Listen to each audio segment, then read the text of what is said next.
Oh, yesterday was such a good day for a lot of reasons. Obviously, the one low I have is it was actually really hot in my apartment yesterday.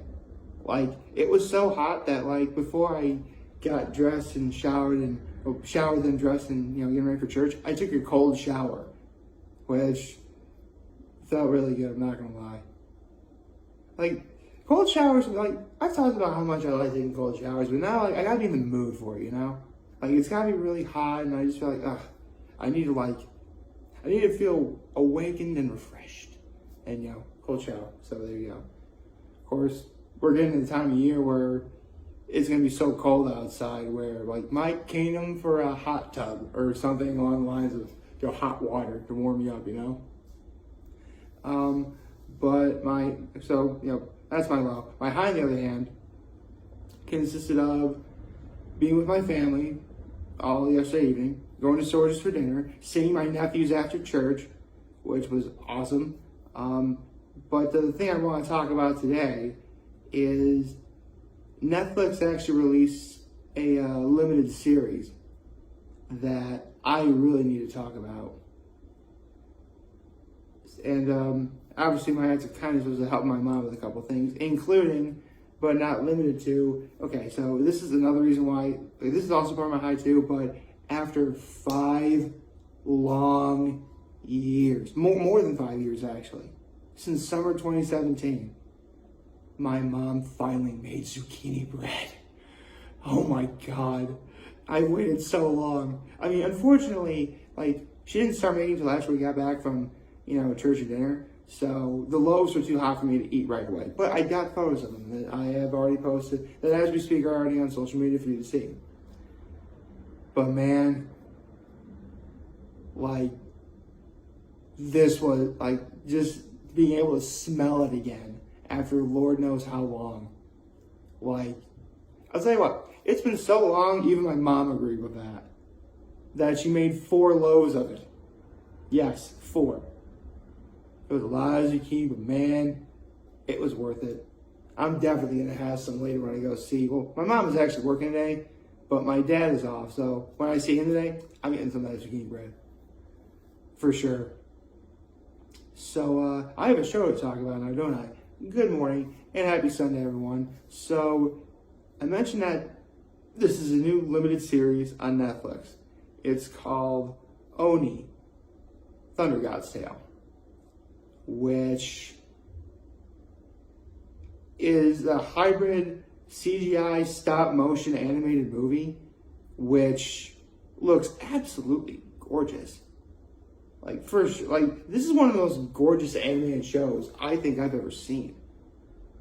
And basically, it takes place in Japan, where there are these, beings, like spiritual beings, in which, they're based off of Japanese folklore, like the Tengu, the Kappa, the Tanuki, and so on. And they are preparing to battle against these creatures called the Oni. Now, there's one little girl named Onari, who, at the beginning of the series, it shows the Naridon, who's actually voiced by Craig Robinson. I actually didn't know that was him at all, because Naridon talks like sort of grunts and noises. Like, he doesn't really say much. So Craig Robinson, good job. And he just shows up in the night of a storm, and, he goes into the village that they go to and, raises Onari with, and lives among the other villagers. Again, Tengus, Kappas, and so on. Now, the series takes place on the night before the demon moon, which it turns out to be a red moon, in which the Oni become savage and are going to invade the village. So it's up to this next generation of, beings to obtain their powers, or what they call kushi, and they are going to help, protect the village or whatever. We follow Onari, who's voiced by, my notes here, Momona Tamada. Okay. And basically, she's raised by Naridon, and it turns out that Naradon is actually a thunder god. So it would make sense for Onari to believe that she is also a thunder god. And later, Naradon's brother Putaro, voiced by Omar Miller, shows up, and he's a wind god. And together they were the storm gods. The mighty storm gods, I should say. Yeah, I gotta be very specific about that. And so basically this series follows Onari, and she's trying to unleash, her thunder god powers over Kushi, and it turns out she can't do it. And it turns out that Onari is actually human. And by the way, this is the part I'm getting into spoilers, by the way. It turns out that the Oni are actually humans.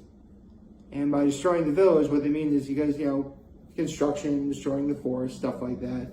Which, okay, not a bad job trying to be subtle with the whole environmental message thing, if you ask me. Trust me, I grew up with Captain Planet. There's a lot worse. Where was I? Right. So, it turns out that Naradon actually caused the accident in which Onari's parents were killed. And so, Naradon took it upon himself to, raise her as his own. So then, she and her friend Kappa go into the city, and they meet this one kid named Calvin, who's voiced by Seth Carter. And he's really big in the yokai and the Japanese sort of lore and everything, which is great. That's pretty much what the show is meant to be. And the end of the series is sort of, it's limited. It's only 4 episodes. Like all together, you could probably. I pretty much watch it in the span of an afternoon. So, it's easily, maybe it's. But worst case scenario, it's a sit-down and a half, don't worry. And so, basically, the series culminates in, Onari is a human girl, but she doesn't really have anywhere to go. So it's sort of, it talks about, like, does she live amongst the humans, or Oni, which is what she was raised to believe were the Oni, or can she actually live amongst the yokai? That's the creatures I like to call them, yokai. And, live amongst them, and, it's tough. There's some real, seriously, there's some good, funny stuff and very educational stuff, especially if you're into Japanese lore. I watched anime, so I knew about some Japanese lore, but it wasn't until I watched Chaka Conroy's Let's Play of Okami, and then he later did Okamiden, where I became a little more invested into it. So I kind of knew what some of these, creatures, what the yokai were supposed to be. And it was really cool. Like the sort of spin that, the series did with them. And I mentioned before, the animation is gorgeous. It's not often you get anything stop motion, good or bad, so needless to say, this was a very welcome experience. What else should I talk about regarding it? Well, the cast has been great. Momoa Tamanda, she was great. Craig Robinson is Naradon, awesome. Omar Miller, Putaro. But the biggest surprise, George Takei is Mr. Tengu. Yeah, Mr. Sulu from Star Trek is in the show. And he's great in it. Like I said, this is a really good show. And there's some educational moments, some funny moments. And trust me, there's some tearjerkers. If anyone knows me, you know that when it comes to eliciting an emotional response from me, one of the best ways to get me is easily the sound of a crying baby. Oh, God. Yeah, there's a crying baby. Here's the thing. When I say it gets me, when I mention it gets me, it makes me cry in a good way. A very good way. Seriously, there's some powerful emotional stuff in the show that's real, it tugs at your heartstrings, man. It's beautiful, it's fun, it's, and there's some good lessons here. like, family is, I mean, obviously one of the big ones here is, you know, you don't need to be blood related to know who your family is. Or, you know, and there's a subtle protect the environment message too. I get that. That's cool. Be open to doing new stuff as well. Like, if there's something, like, because basically where the village is, there's like a bridge, and if you go over the bridge, that's where the Oni live. And so, like, seriously, the amount of times you see people cross the bridge in the show, despite like how dangerous it is apparently, and like she goes and that's what the twist is, that, you know, this series takes place in Japan, like the forest of Japan, but you have like a modern city. I mean, I don't think they ever actually named the city that the show takes place in.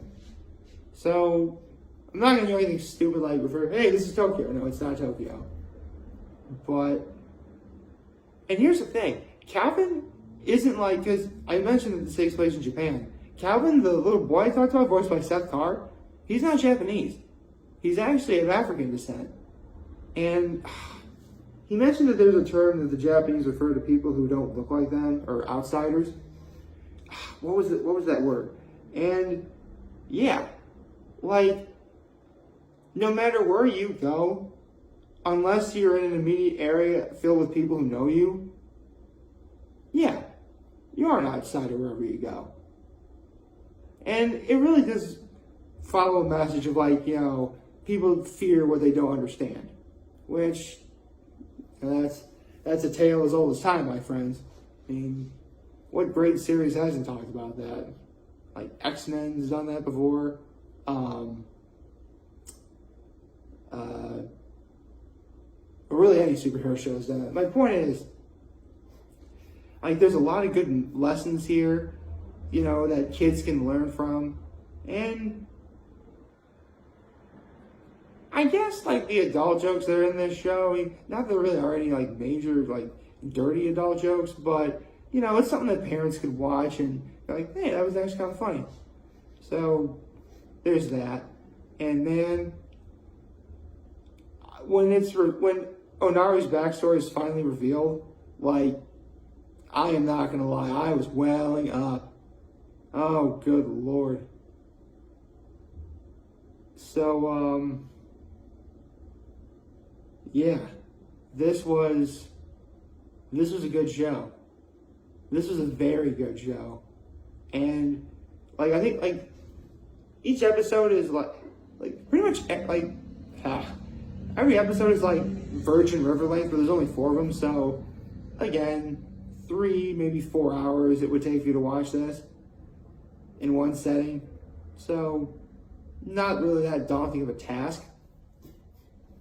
And, you know, if you like Japanese folklore and mythology, I highly recommend this show. If you're a fan of Japan at all, I would highly recommend you watch this show. If you're a fan of animation, because the animation is beautiful, I would highly recommend you watch this show. Yeah. You get a glowing recommendation from me. I mean, here's the thing. Technically, yes, I would call this S tier, and it is. But one thing that they really do, but they do a good job of what I'm about to tell you. They really do a great job of opening it up for future plot lines to develop. Because at the end of the series, Onari decides that she wants to live among the yokai and, you know, become, you know, who she wants to be on her terms. And that really does open up the series for a lot of things that could happen. So if they decide to do something about that, sure, I'm definitely going to watch it. Absolutely. But if this is all we get, I am thoroughly satisfied. So, yeah. Uni Thunder got a sale. Y'all got yourself an S tier, my friends. Okay, now before I sign off, I have some NFL picks to make. Alright. Let me fix them real quick. Okay, we have NFL picks to make, so let's see what we got here. Okay, Browns and the Ravens. I'll take the Ravens. Panthers and Buccaneers. Buccaneers. Falcons and Bengals. Okay, this is one that I think the Bengals can win. Lions and Cowboys. Oh, that's an easy one. Go Cowboys. Giants and Jaguars. All right, just because I have a few friends who are actually at the game today, why not? This is a game that the Giants should win. The Packers and Commanders. Packers. Colts and Titans. Titans. Texans and Raiders. Man, I don't know. I really think this is one the Raiders should win, so I'll pick the Raiders. Jets and Broncos. The Jets have actually been better than I thought they'd be. So you know what? I'm actually going to pick the Jets today. Who knew? Chiefs for... Ooh, this is the game I really want to talk about. Okay, so earlier this week, the 49ers traded for Panthers running back Christian McCaffrey, which I think was an amazing idea. I love me some C-Mac, man. Christian McCaffrey's awesome. Like him and like two of my favorite players in the NFL are Christian McCaffrey and George Kittle, and now they're on the same team. Isn't that awesome? Actually, that reminds me. Hold on a second.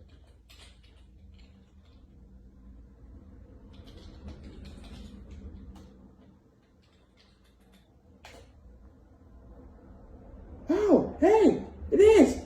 It's National Tight End Day. Happy National Tight End Day, George Kittle and Travis Kelce and Darren Waller and Darwin Knox of the Buffalo Bills and every other tight end out there. It's National Tight End Day. Tight ends all over the world are scoring touchdowns. Woo! Happy National Tight End Day, everyone. Oh, man. It's awesome. Oh, thank you, George Kittle. You are the man. But we knew that. Okay, so just because of what happened and the fact that the Chiefs just recently lost, I believe, I think the 49ers are going to make a run. I think it starts today. So I'm picking the 49ers over the Chiefs. Seahawks and Chargers. Chargers. And tonight is the Steelers and the Dolphins.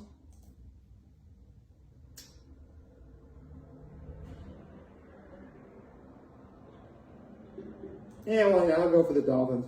So my picks today are as follows. The Ravens, the Buccaneers, the Bengals, the Cowboys, the Giants, the Packers, the Titans, the Raiders, the Jets, the 49ers, the Chargers, and finally the Dolphins. So those are my picks right now. You know, I'm really excited. I'm going to have zucchini bread later today. Check out Uni Thunder God's Tale. It is awesome. And I'm hungry right now, so I gotta get myself some breakfast. Like, favorite, share, subscribe, and follow me on social platforms using YouTube. I'm very humble in this video. For all of you guys watching, enjoy for today. Hope you have a wonderful, wonderful, wonderful Sunday. And remember, if you want to talk to someone who's going to be here to lend your ear back, take care and make good choices. 607 all day, baby.